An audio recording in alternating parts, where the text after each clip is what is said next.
নমস্কার, বাংলা সাহিত্য চর্চার আজকের আলোচনায় সকলকে আবারও একবার স্বাগত জানাচ্ছি। আজকে আমরা কথা বলবো পাবলো নেরুদার লেখা একটি কবিতা, যা শক্তি চট্টোপাধ্যায়ের অনুবাদে তার সঙ্গে, যেটি এই মুহূর্তে আমাদের ক্লাস 12-এর যে তৃতীয় সেমিস্টার, সেখানে বাংলা সিলেবাসের মধ্যে অন্তর্ভুক্ত রয়েছে। তো পাবলো নেরুদার তার সঙ্গে যে কবিতাটি, যেটি অনুবাদ করেছেন শক্তি চট্টোপাধ্যায়, সেই নিয়ে কিছু কথা বলবার আগে, যিনি প্রকৃত লেখক অর্থাৎ পাবলো নেরুদা, যার এক্সট্রা ভাগারিয়া বলে একটি কাব্যগ্রন্থ 1958 দিকে গ্রন্থাকারে প্রকাশিত হচ্ছে, সেই কাব্যগ্রন্থেরই একটি কবিতা বলে এটাকে মনে করা হয়। তো আমরা কবিতাটিকে বুঝে নেবার আগে একটু নেরুদা সম্পর্কে কিছু কথা বলবো।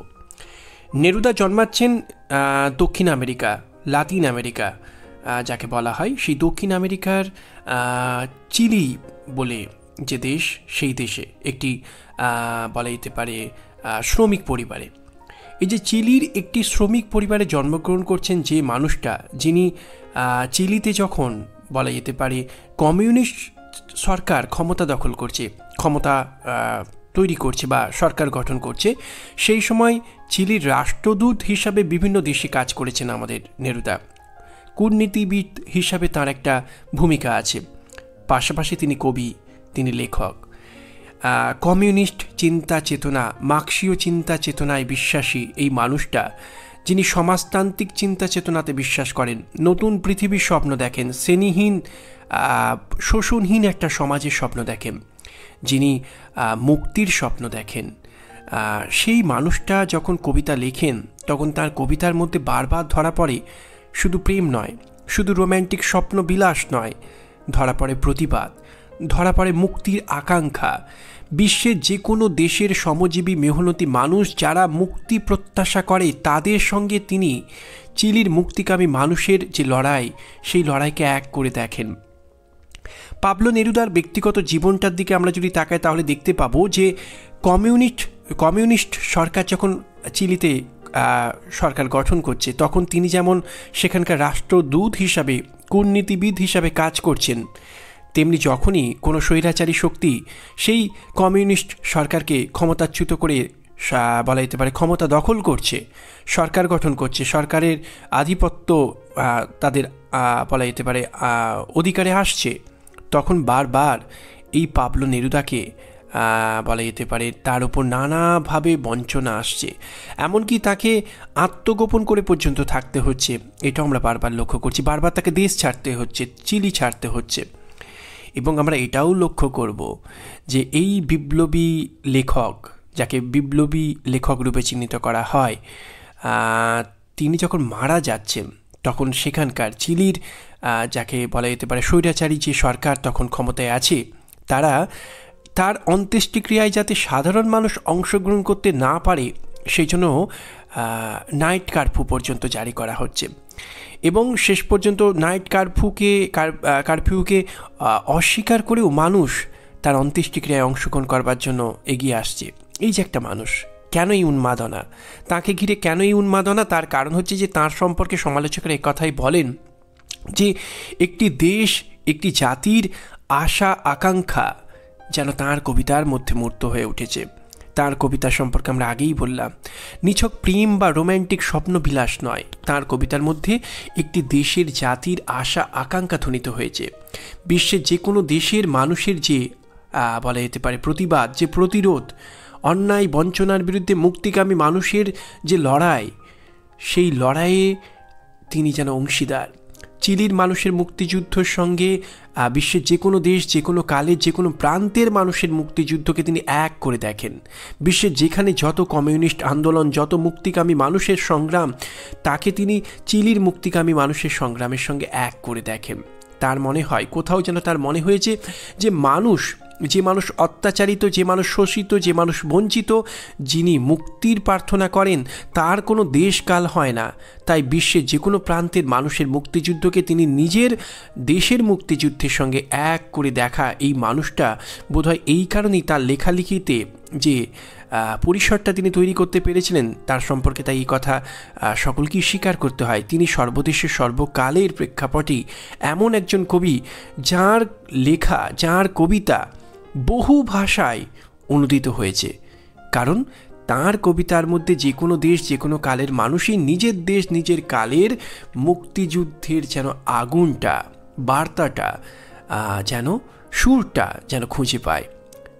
এই কারণেই তো নেরুদা সর্বদেশ সর্বকালের প্রেক্ষাপটেই তিনি সর্বভাষার সবথেকে জনপ্রিয় একজন কবি রূপে তাকে চিহ্নিত করা হয়। তো এই যে বিপ্লবী কবি, যার কবিতার মধ্যে একটি দেশ, একটি কাল, একটি জাতির মুক্তির আকাঙ্ক্ষা ধ্বনিত হয়েছে, তার যে একটি কবিতা যেটি শক্তি চট্টোপাধ্যায়ের অনুবাদে আসছে তার সঙ্গে নামে।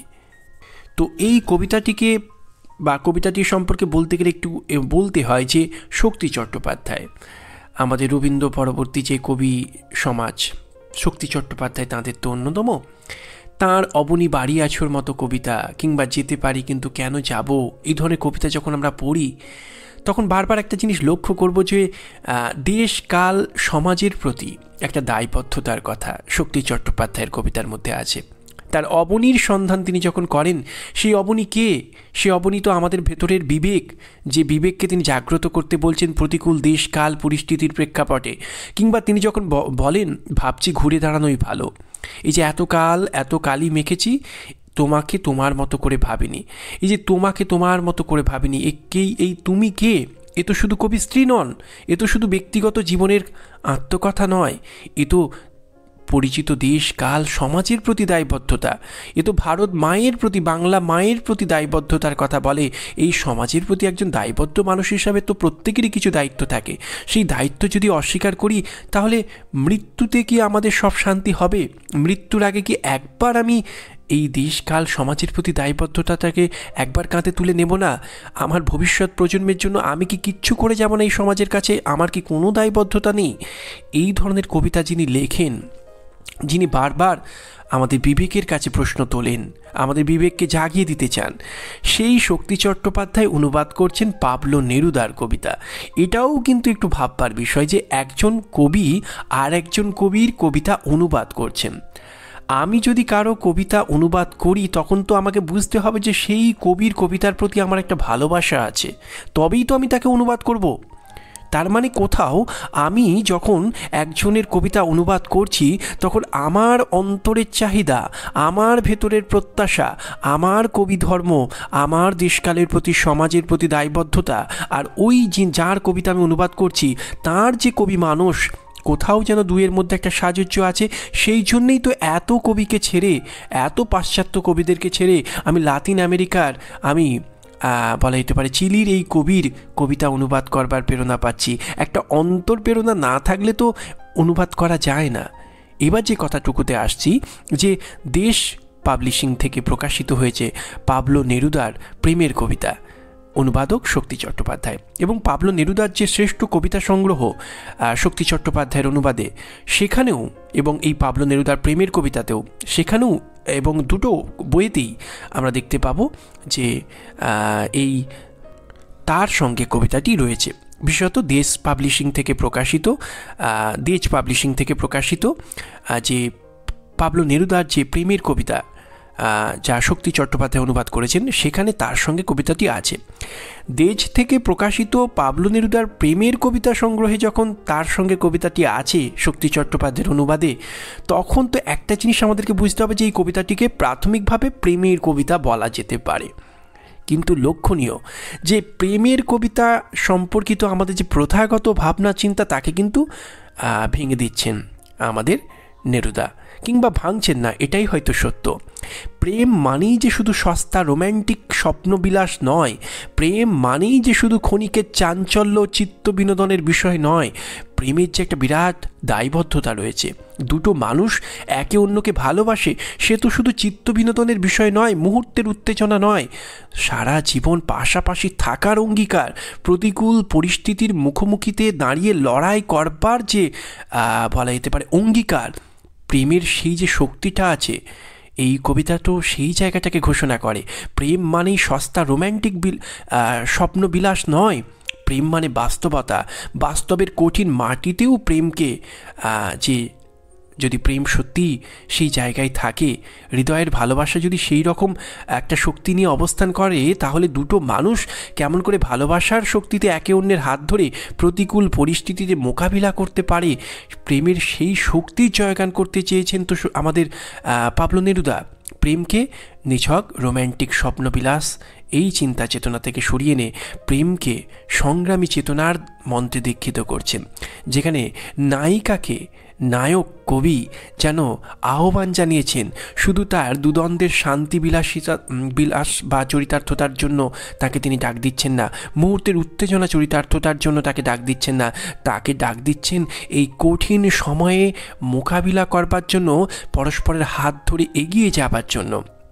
প্রেম সেখানে অন্তরের শক্তি প্রেরণা হয়ে থাকবে প্রতিকূল পরিস্থিতিতে মানুষের মোকাবিলা করবার জন্য। আমরা আগে কবিতাটিকে একটু পড়ে নেব, তারপরে আমরা আবার ব্যাখ্যায় আসব। কি বলছেন নেরুদা শক্তি চট্টোপাধ্যায়ের অনুবাদে? না, সময়টা খুব সুবিধের নয়, না, আমার জন্যে অপেক্ষা করো। দুজনে মিলে খুব সমঝে একে পার করতে হবে।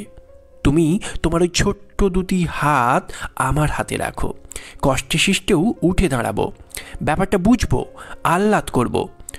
আমরা আবার সেরকম এক জুড়ি, যারা স্থানে অস্থানে বেঁচে বর্তে এসেছে, পাথরে ফাটলেও যাদের বাসা বানাতেও আটকায়নি। সময়টা মোটেই সুবিধের না। রোসো, আমার জন্যে দাঁড়াও, কাঁকে ঝুড়ি নাও, শাবল নাও, জুতো পরো, কাপড় চোপড় সঙ্গে নিয়ে যাও, যা পারো। এখন আমাদের একে অপরকে লাগবে, শুধু কার্নেশন ফুলের জন্যে না, মধু তালাশের জন্যেও না, আমাদের দুজনের হাতগুলোই লাগবে ধুয়ে মুছে আগুন বানাবার জন্যে। এই যে সুবিধের নয় সময়টা মাথা যতই উঁচু করুক, আমরা আমাদের চার হাত চার চোখে একে জুজবই। লক্ষ্য করবার বিষয় যে কথা বলছিলাম, যে কবি তার প্রেয়সীকে ডাক দিচ্ছেন, সময়টা সুবিধের না, আমার জন্য অপেক্ষা করো। অর্থাৎ আমাদেরকে এখন অপেক্ষা করতে হবে, এই প্রতিকূল পরিস্থিতিতে আমাদেরকে ধৈর্য ধরতে হবে, লড়াই করতে হবে, দুজনে মিলে খুব সমঝে একে পার করতে হবে। তুমি তোমার ওই ছোট্ট দুটি হাত আমার হাতে রাখো, কষ্টে সৃষ্টেও উঠে দাঁড়াবো, ব্যাপারটা বুঝবো, আহ্লাদ করবো। আবার আহ্লাদ করবো কখন? না, সময়টাকে অতিক্রম করার পর। আমরা আবার সেরকম এক জুড়ি, যারা স্থানে অস্থানে বেঁচে বর্তে এসেছে, পাথরে ফাটলেও যাদের বাসা বানাতে আটকায়নি। অর্থাৎ আমরা তো সেই জুড়ি, যারা আমাদের এই ভালোবাসাকে অঙ্গীকার করে আমরা তো অনেক কঠিন সময় পেরিয়ে এসেছি। আমাদের স্মৃতিতে অনেক কঠিন সময়ের স্মৃতি আছে, যেখানে পাথরে ফাটলেও যাদের বাসা বানাতে আটকায়নি। অর্থাৎ আমরা তো অনেক কঠিন পরিস্থিতি মোকাবিলা করে এসেছি। এই কঠিন পরিস্থিতি সে যতই মাথা উঁচু করে দাঁড়াক, একেও আমরা অতিক্রম করব। সময়টা মোটেই সুবিধের না। রোসো, আমার জন্য দাঁড়াও, কাঁকে ঝুড়ি নাও, শাবল নাও, জুতো পরো, কাপড় চোপড় সঙ্গে নিয়ে যাও, যা পারো।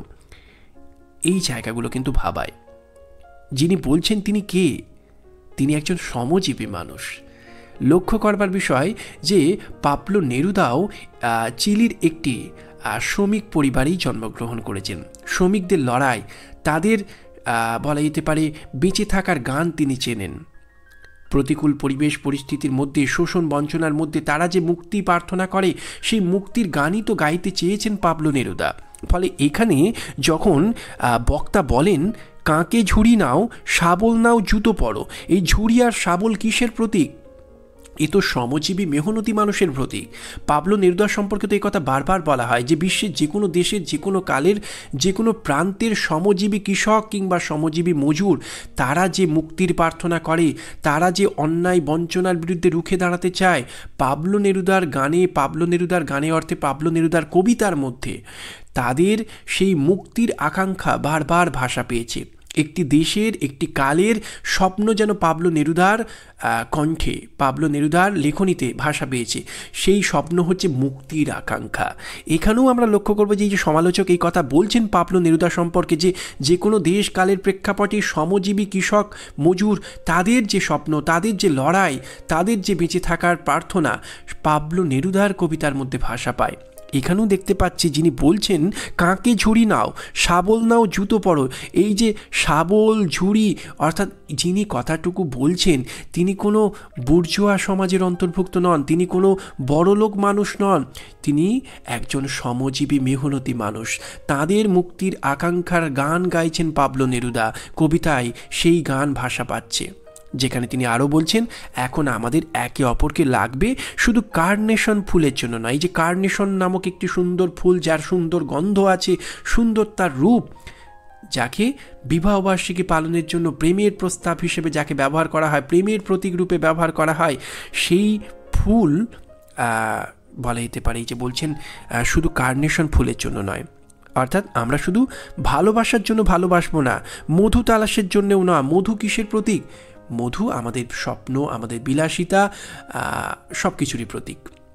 কিন্তু আমরা এখন শুধু প্রেম মধুতে ডুবে থেকে রোম্যান্টিক স্বপ্ন বিলাসিতার এক বাস্তব বিচ্ছিন্ন জগতে নিজেদেরকে ডুবিয়ে রাখবার জন্য আমার এখন তোমাকে প্রয়োজন নয়, আমার এখন প্রয়োজন আমাদের দুজনের হাতগুলোই লাগবে ধুয়ে মুছে আগুন বানাবার জন্য।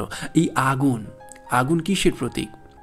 মানুষ যেদিন আগুন আবিষ্কার করেছিল বা আগুন জ্বালতে পেরেছিল, সেদিন কিন্তু মানুষ সভ্যতার অগ্রগতির পথে অনেকটা এগিয়ে গিয়েছিল। আগুন বলা যেতে পারে বিবর্তনের প্রতীক, আগুন বলা যেতে পারে স্বপ্নের প্রতীক, আগুন বলা যেতে পারে বিদ্রোহের প্রতীক, নতুন সমাজ গঠনের যে জন্য যে ভেতরে ভেতরে যে আগুনটা জ্বলছে, বিপ্লবের প্রতীক এক অর্থে।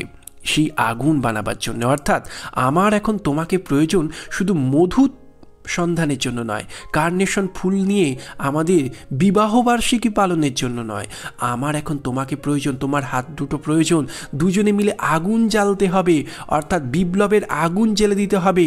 যে আগুন ভেতরে জ্বলছে সেই আগুনকে বাইরে রূপ দিতে হবে, দেশ কাল সমাজকে বদলাতে হবে। এই যে সুবিধের নয় সময়টা, মাথা যতই উঁচু করুক, আমরা আমাদের চার হাত চার চোখে একে জুঝবই। এই প্রতিকূল সময়টা মাথা উঁচু করছে, কিন্তু আমরা আমাদের দুই হাত, আমার আর তোমার দুই হাত, চার হাত মিলে চার চোখে সামনের দিকে তাকিয়ে, অর্থাৎ লক্ষ্যকে স্থির রেখে আমরা এই প্রতিকূল পরিস্থিতিটাকে মোকাবিলা করবই।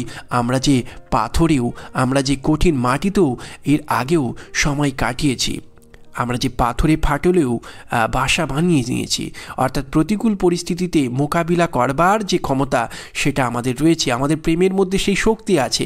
আজ তাহলে এই কঠিন পরিস্থিতিতে, কঠিন পরিস্থিতি যতই আমাদের কাছে মাথা উঁচু করে দাঁড়াক, আমরা একে মোকাবিলা করবই।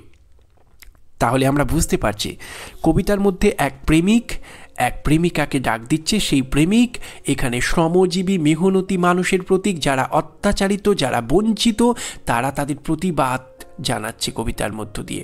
তারা এই প্রতিকূল পরিস্থিতিতে লড়াই করবার ডাক দিচ্ছে কাকে না, তার প্রেয়সীকে, যে প্রেয়সীকে নিয়ে এর আগেও অনেক কঠিন পরিস্থিতি মোকাবিলা করেছে। লক্ষ্য করবার বিষয়, প্রেমকে তার নিছক, যে কথা বলছিলাম, নিছক রোম্যান্টিক স্বপ্ন বিলাসিতা নয়। প্রেম মানেই সে নিছক বাস্তব থেকে বিচ্ছিন্ন কোনো আত্মকেন্দ্রিক সুখের জগৎ রচনা নয়। প্রেম এমন হতে হবে যা বৃহত্তর মানুষের প্রয়োজনে, দেশকাল সমাজের প্রয়োজনে হাতে হাত ধরে লড়াই করতে জানে। প্রতিকূল পরিস্থিতিতে একে অন্যের হাত ধরে দুই চক্ষু নয়, শুধু চার চক্ষুকে সামনে রেখে, লক্ষ্য স্থির রেখে এই প্রতিকূল পরিস্থিতির সঙ্গে যুঝতে পারে, লড়াই করতে পারে। সেখানেই তো প্রেমের সার্থকতা।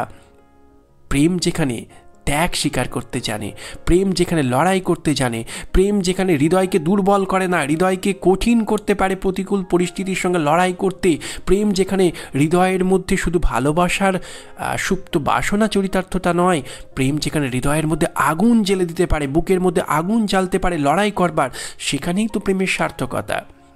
আসলে আমরা রোম্যান্টিক শব্দটাকে খুব বলা যেতে পারে সংকীর্ণ অর্থে দেখি। রোম্যান্টিকতা মানেই তো সে বাস্তব বিচ্ছিন্ন নয়। রোম্যান্টিকতা শব্দটা আমরা প্রেমের সম্পর্কে খুব করে ব্যবহার করি, কিন্তু লড়াই করতে গেলেও, বাস্তবের সঙ্গে লড়াই করতে গেলেও, প্রতিকূল পরিস্থিতির সঙ্গে মোকাবিলা করতে গেলেও তো স্বপ্ন দেখতে হয়, রোম্যান্টিক হতে হয়। রোম্যান্টিকতা শব্দটা এত হেয় নয়, এত তুচ্ছ নয় যে তাকে বাস্তব বিচ্ছিন্ন করে একটা বলা যেতে পারে অলীক কল্পজগৎ বলে মনে হয়। আমরা প্রেম শব্দটার সঙ্গে রোম্যান্টিক শব্দটাকে সমার্থক করে দেখি। কিন্তু পাবলো নেরুদা যখন সেই প্রেমকে বিদ্রোহের বিপ্লবের আগুনে পরিণত করতে চাইছেন, যেখানে দুটো মানুষের কাছে প্রেম শুধু সস্তা হৃদয়ের আবেদন বা আত্মসুখ চরিতার্থতার উপায় নয়, দুজন মানুষ যেখানে প্রেমকে আশ্রয় করে বিদ্রোহের স্বপ্ন দেখে, বিপ্লবের স্বপ্ন দেখে, পরিস্থিতিকে মোকাবিলার স্বপ্ন দেখে, সেখানে আমরা বুঝতে পারি যে এখানেও রোম্যান্টিকতা আছে এবং রোম্যান্টিকতার প্রকৃত অর্থ এখানে পাবলো নেরুদা প্রতিষ্ঠিত করতে চেয়েছেন। রোম্যান্টিক স্বপ্ন মানে সেটা নিছক বাস্তব বিচ্ছিন্ন নয়।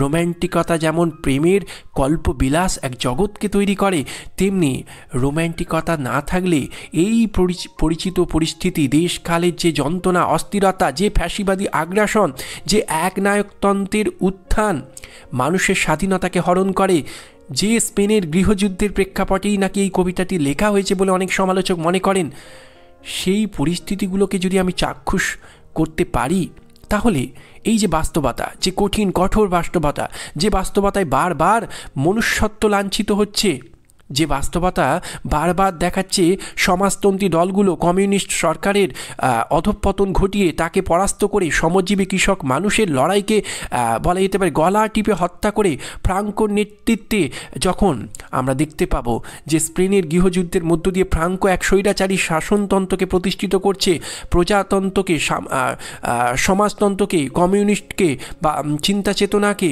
সাধারণ মানুষের মুক্তির লড়াইকে গলা টিপে হত্যা করে ফ্রাঙ্কো সেখানে স্বৈরাচারী শাসন প্রতিষ্ঠিত করছে। সেই যে স্পেনের গৃহযুদ্ধ, যে স্পেনের গৃহযুদ্ধ আমাদের মনে করা হয়, যে আমাদের সমালোচকেরা মনে করেন যে পাবলো নেরুদার জীবনে একটা বিরাট প্রভাব ফেলেছিল।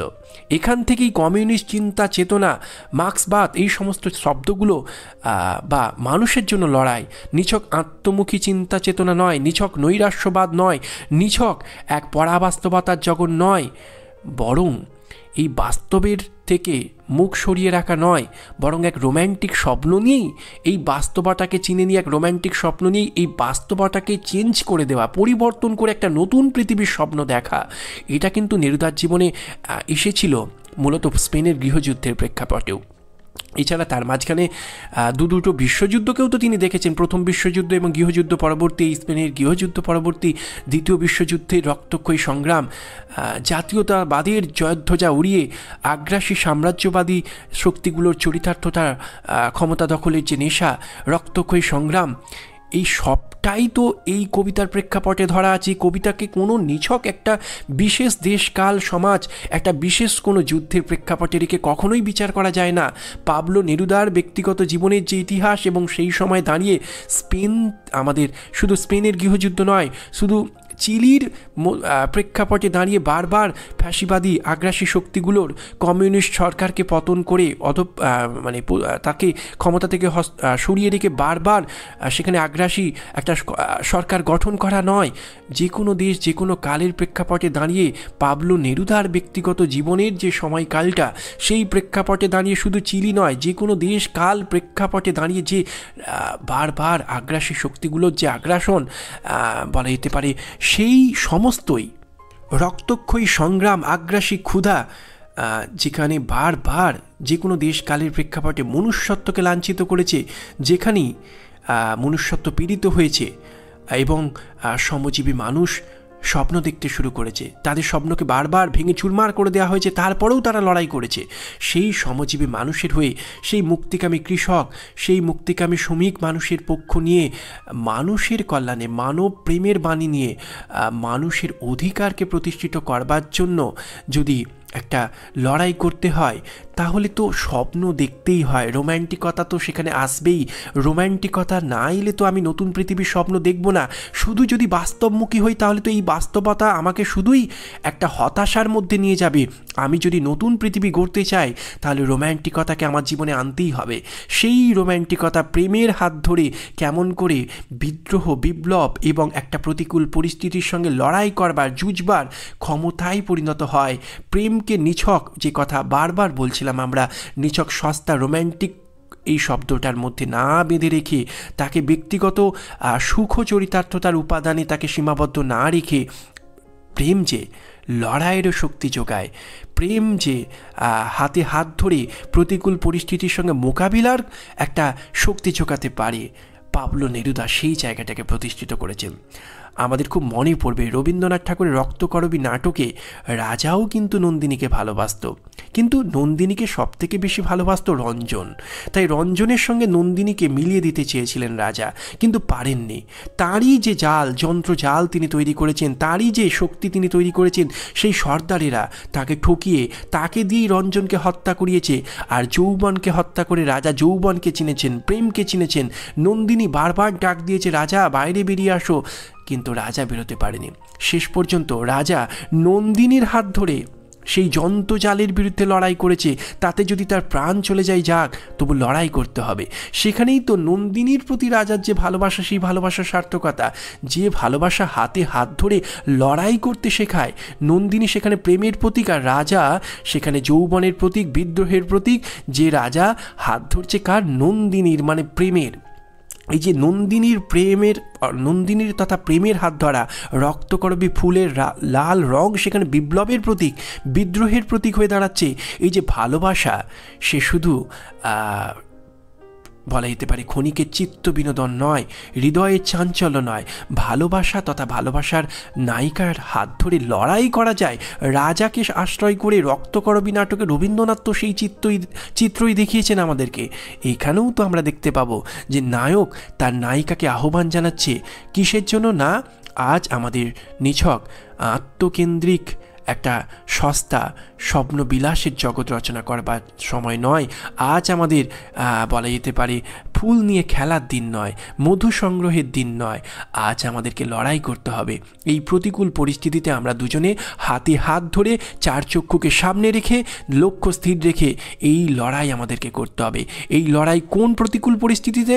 না, স্পেনের গৃহযুদ্ধ থেকে দুটো বিশ্বযুদ্ধ, কিংবা চিলির যে প্রেক্ষাপটে দাঁড়িয়ে বারবার আগ্রাসী শক্তিগুলোর যে আগ্রাসন, কমিউনিস্ট সরকার, সমাজতন্ত্রী সরকারের ক্ষমতাচ্যুত হওয়া, নেরুদার ব্যক্তিগত জীবনের উপরও তার আগ্রাসন, নেরুদাকে আত্মগোপন করতে হওয়া, বারবার তাকে দেশ ছাড়তে হওয়া, এই রকম নানা যে ঘটনাগুলো আমরা যদি মাথায় রাখি, তাহলে প্রতিকূল পরিস্থিতি মানে আমরা বুঝতে পারি নেরুদার ব্যক্তিগত জীবনের অভিজ্ঞতাকে সামনে রেখে তিনি এই কবিতায় শুধুমাত্র একটা বিশেষ দেশ, কাল, সমাজ বা প্রতিকূল পরিস্থিতিকে তিনি আঁকতে চাননি।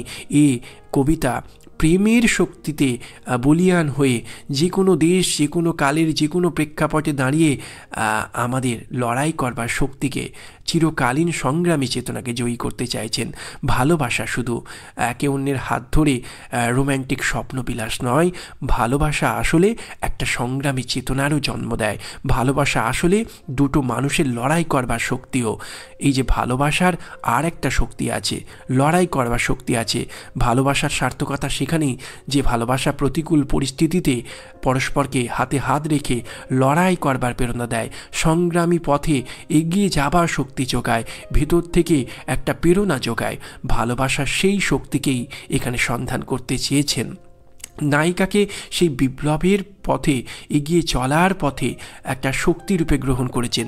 বিপ্লবের পথে যে নায়িকা, প্রেমিকা কখনোই প্রতিপক্ষ নয়, কখনোই সে বলা যেতে পারে পুরুষের সাধনার পথে বাধা নয়। কারণ আমরা পুরাণ থেকে শুরু করে আমাদের দর্শনে এটা বারবার এসেছে, যেটাকে বারবার রবীন্দ্রনাথ খণ্ডন করতে চেয়েছেন, যে পুরুষের সাধনার পথে নায়িকা বাধা।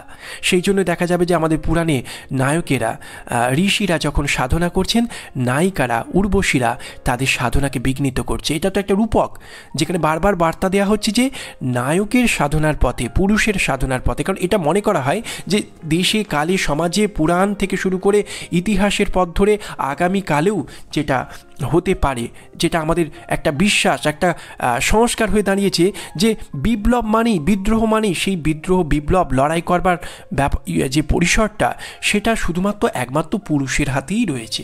পুরুষই পারে লড়াই করতে, পুরুষই পারে প্রতিকূল পরিস্থিতির সঙ্গে মোকাবিলা করতে। নারী তো অবলা, নারীকে সঙ্গে নিলে পুরুষ কখনো সাধনায় সিদ্ধি লাভ করতে পারে না, বরং নারী তার সাধনার পথে বাধা স্বরূপ।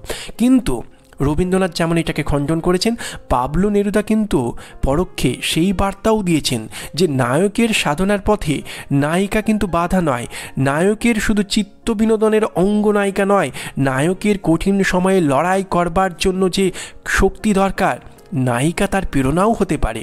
শুধু নায়কই যুদ্ধ করতে যায় না, নায়কই শুধুমাত্র তরোয়াল হাতে নিয়ে লড়াই করে না, নায়ককে সেই তরোয়াল হাতে নিয়ে লড়াই করতে ভেতর থেকে প্রেরণা দিতে পারে অন্তঃপুরে থাকা তার নারীও, তার প্রেয়সীও।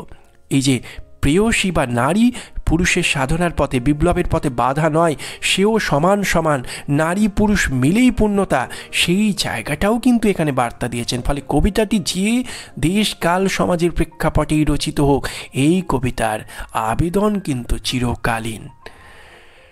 পাবলো নেরুদার কবিতা, তার সঙ্গে অনুবাদক শক্তি চট্টোপাধ্যায়, এই নিয়ে আজকের প্রথম পর্বেরই যদি আলোচনা ধরি, তো প্রাথমিক আলোচনা এখানেই সমাপ্ত হলো। আমাদের আলোচনা যদি ভালো লাগে চ্যানেলটির সঙ্গে থাকবেন, প্রয়োজনে সাবস্ক্রাইব করবেন। বাংলা সাহিত্য চর্চার সঙ্গে থাকার জন্য সবাইকে ধন্যবাদ জানাই।